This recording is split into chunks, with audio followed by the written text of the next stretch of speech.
Hello, my name's Laura from Nourishing, and this is my kitchen. So the reason I'm joining you from my kitchen today is that I want to give you some real practical advice around how you can limit your plastic use when it comes to your kitchen and using around food.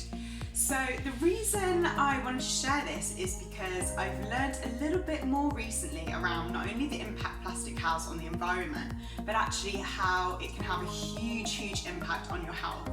Especially for fellow females who are struggling with things like hormone balance, I think you might be surprised a little bit how plastic can have such a huge impact.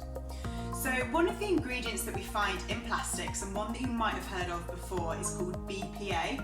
So BPA is an ingredient that forms part of the plastic, but unfortunately it's unbound. So it was described to me a little bit like spaghetti bolognese. So you've got the plastic, bear with me, you've got the plastic, and the plastic molecules are almost like the spaghetti, and you've got the sauce around it. They're not together, they're just interacting.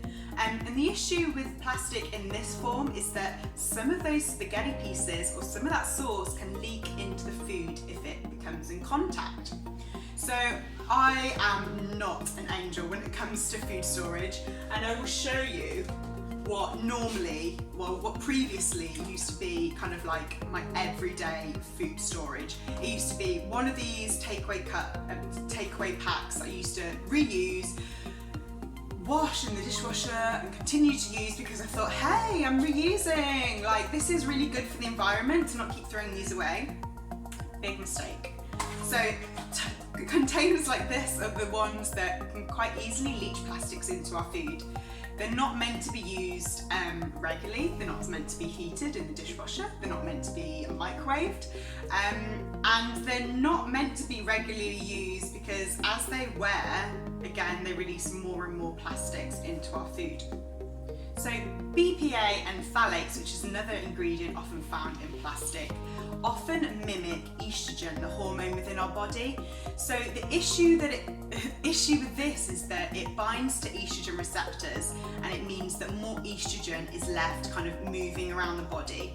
So estrogen can be really inflammatory to our body, and there are studies that are coming out that are kind of linking like plastic use to some things like breast cancer, and even things like obesity. Like, we haven't got loads of research around this, but I think there's going to be more coming up around the dangers of exposing ourselves to chemicals like BPA, and unfortunately other chemicals are often put in the place of BPA when you see things like BPA free.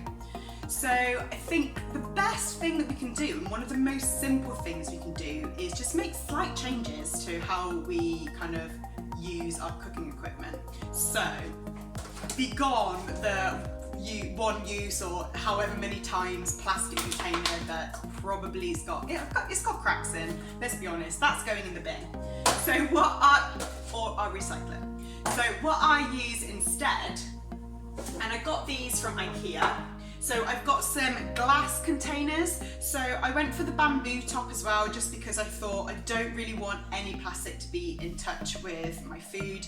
It's got a little seal around the edges, but I'm just making sure that I don't fill things to the top, so it's literally not touching.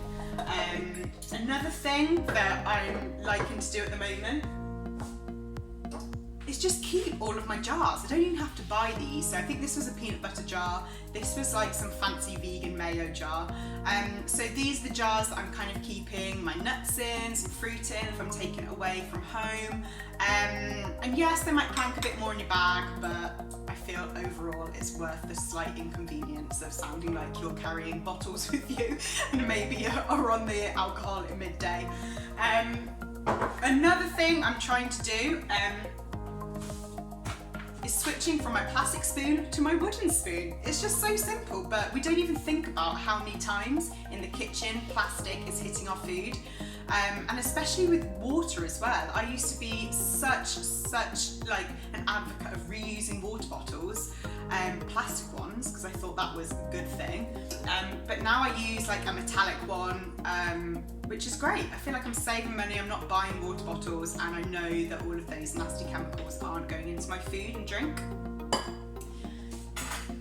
Another thing is fish slice or a spatula, whatever you want to call it. Try and change from the plastic ones to a stainless steel one. Like, it's going to last for longer, and it's not going to be that plastic constantly being in touch with high temperatures where they're more likely to become unstable and go into your food. So these are some really quick practical advice I have for you. Like, I am learning as we go, so I will hopefully try and share some more tips with you and some more information as we go along. If you would like some more information about how you can work with me through my Nourishing, I will give you advice around food storage. I'll give you advice around nutrition, well-being, mental well-being, and I have a variety of different packages on my website, mynourishing.com. I would love to work with you, so I hope that I hear from you very soon. Thank you for checking in, and I will see you soon.